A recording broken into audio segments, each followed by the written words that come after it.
So let's talk about if you have to give your phone to USCIS, to the embassy officer at the time of your interview. Okay. So if you have a USCIS interview or an interview at the embassy, do you have to give the officer your phone? Right? Can the officer request your phone? Do you have to give it to them? And that is what we're going to be talking about today, because guess what? This is a question that people have all the time when I'm preparing my clients for interviews. They want to know, do I bring my phone? Do I leave it in the car? What is the procedure? So let's talk about it. I am U.S. immigration attorney Lilian, and I help my clients get green cards and citizenships for themselves and their families using the U.S. immigration law system.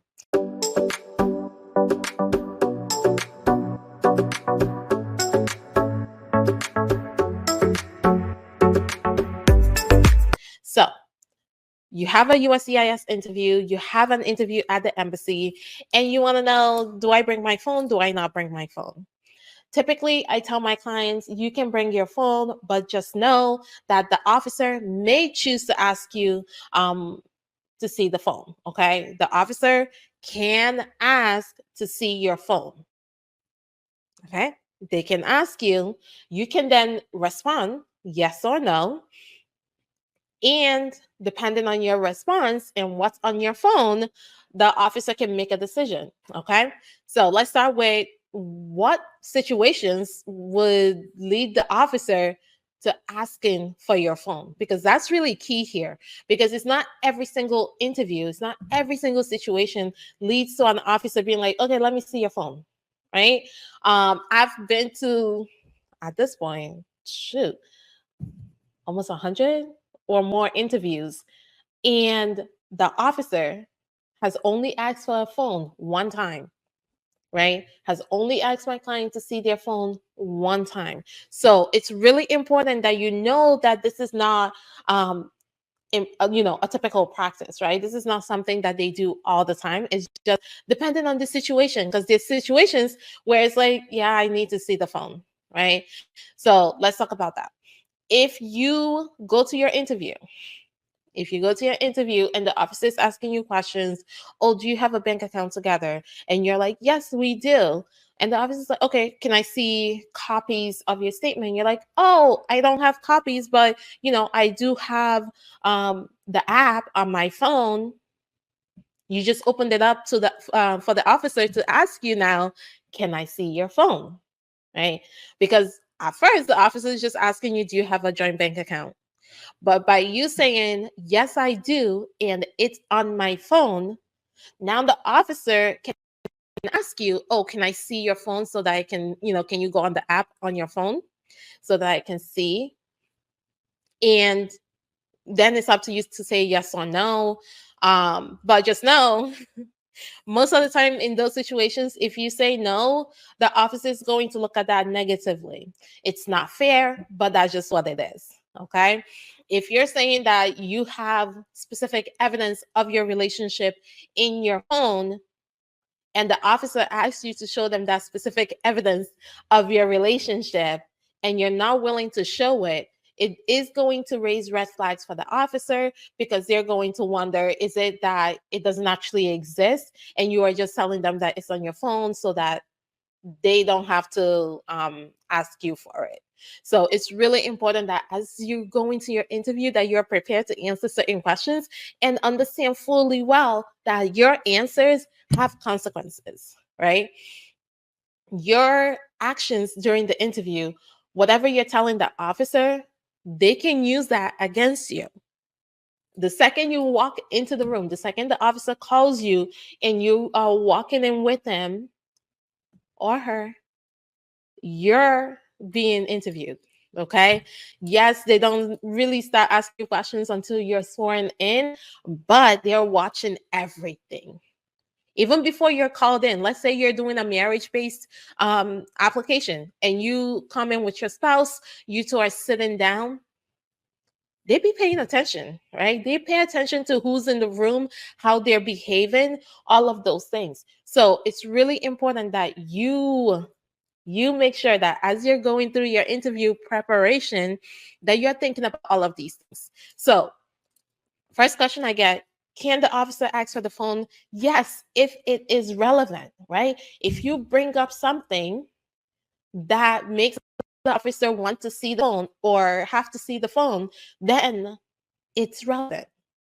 But if you tell the officer, yes, we have a joint bank account, but I do not have copies of it, I can go to the bank and get copies. Okay. That's not going to lead to the officer asking to see your phone, right? But by you saying, yes, I have a joint bank account and I usually log in on my phone, I can show you on my phone, right? Now the officer has, grounds to be like, hey, let me see the phone, right? Let me see what's in there. If you go to the interview and the officer is asking questions about how you and your spouse communicate, and you say, we communicate by text.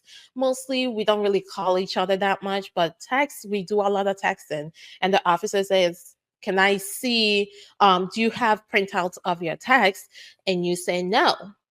The officer may then ask you, do you have your phone on you? You say yes. The officer can say, can you show me some text between you and your spouse? And mind you, when the officer has your phone in their hand, they may start clicking around. Okay. Just because they ask you for, the text messages between you and your spouse, and you're willing to give them the phone and open it directly to that, doesn't mean that the officer may not click around and look at other messages. All right. If you are getting text while you're in the interview, and that pops up while the officer has your phone, and if it's a text that is not beneficial to your application, that's a problem. Okay. So it's really important that you are aware that the officer can ask for your phone. And once they have your phone in their hands, they don't have to stick to the page that you open for them. Okay. If something pops up, they can look at it, they can click around. You already gave them access to your phone. Right. So if you're worried about the officer looking at your phone, don't bring your phone. Leave your phone in the car. Right.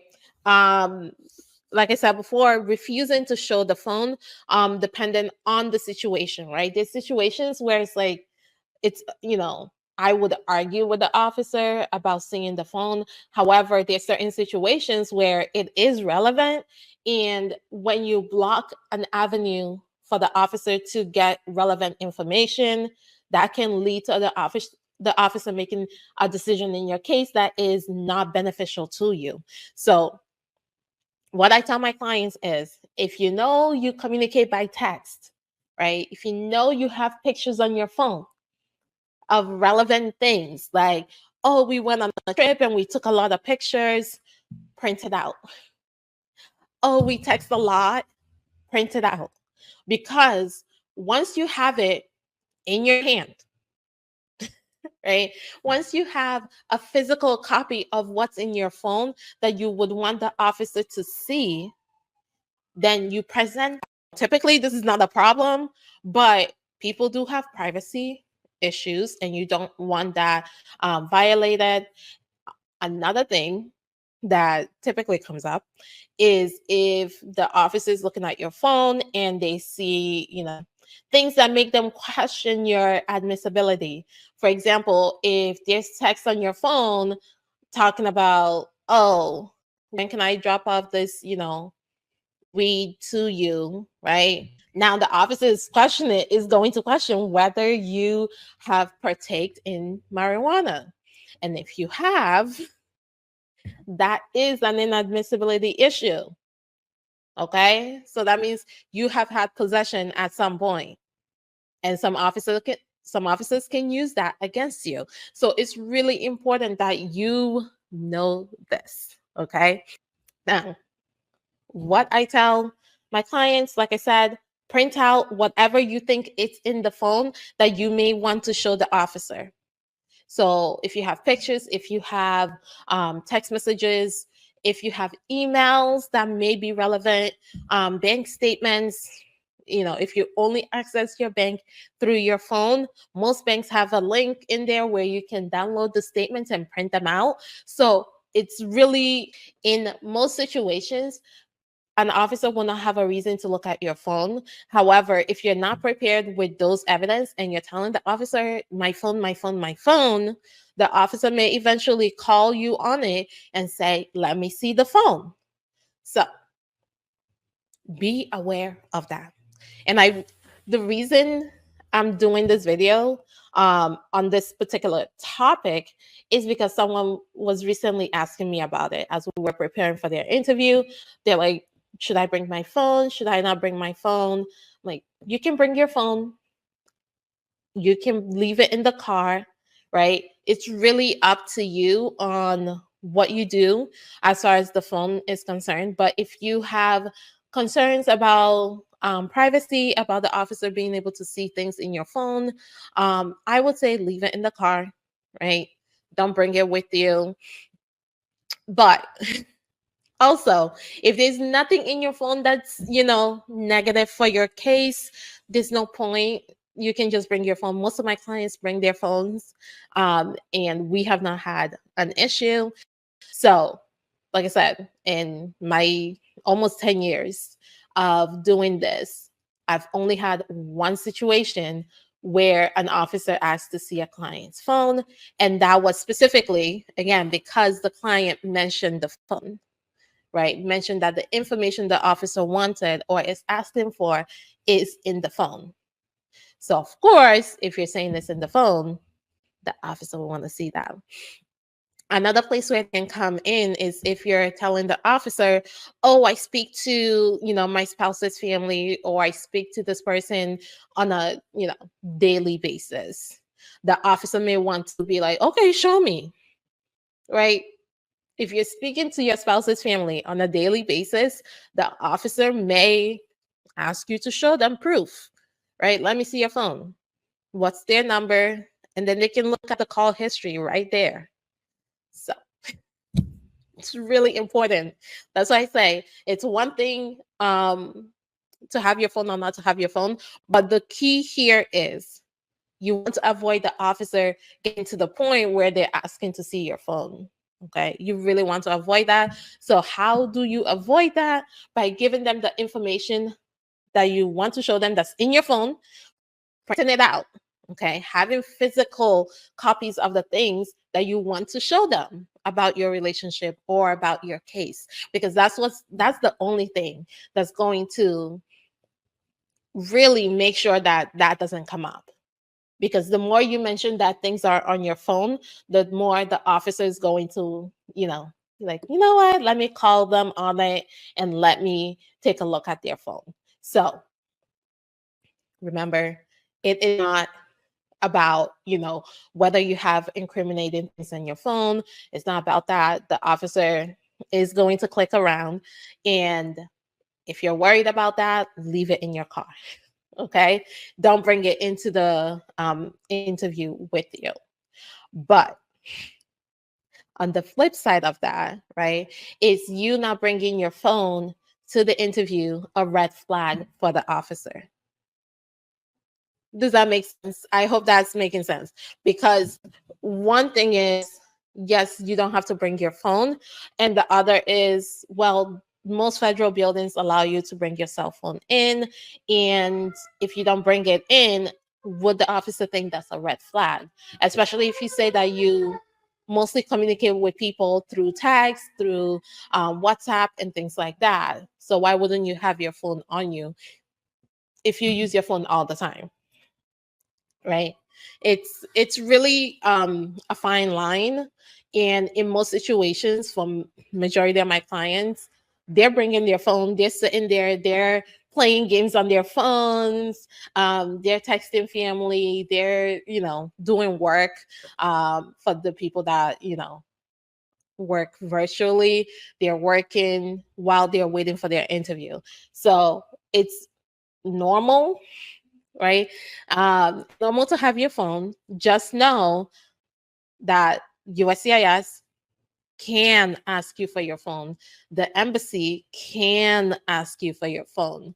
It's one of those things that is really like, everyone wants to know the answer, and there's no right or wrong. It's just if there's things in your phone, if you have like a non-traditional relationship, right? Maybe you're polyamorous and you don't want that to raise, red flags about your main relationship. You may want to, not have that on your phone in case the officer wants to see that. Because most officers are not going to ask you, oh, what's the dynamics of your relationship. However, if you are in a polyamorous relationship and the officer is looking at your phone and looks and sees that you're also texting someone else and it's in a romantic way, red flags. Okay, now you have to explain to the officer your situation, right? So again, it doesn't mean that you're doing anything wrong. It's just I want you to be aware so that when you're in the room, you are prepared to answer questions. Okay, and my key here is print out your evidence. Do not rely on your evidence being on your phone, because the officer will then want to see your phone, right? If you print it out, that's actually the best, because what happens is, yes, the officer looks at your phone, they can take notes on what they saw, but they may want printouts of what's on your phone, which means they're going to send you a request for evidence just for the printouts. Like, you might as well print it out ahead of time so that when you get there, you're giving the officer all your evidence and they can just put it in the file, approve your case, and move it along and not be asking you questions about your phone. Okay? Well, go ahead and schedule a strategy session with me so that we can discuss your options, see what evidence we need to put together to best support your case and get you closer to your immigration goals. You can schedule a strategy session with me by going to my website, lillylegal.com, or by calling my office at 508-443-1788.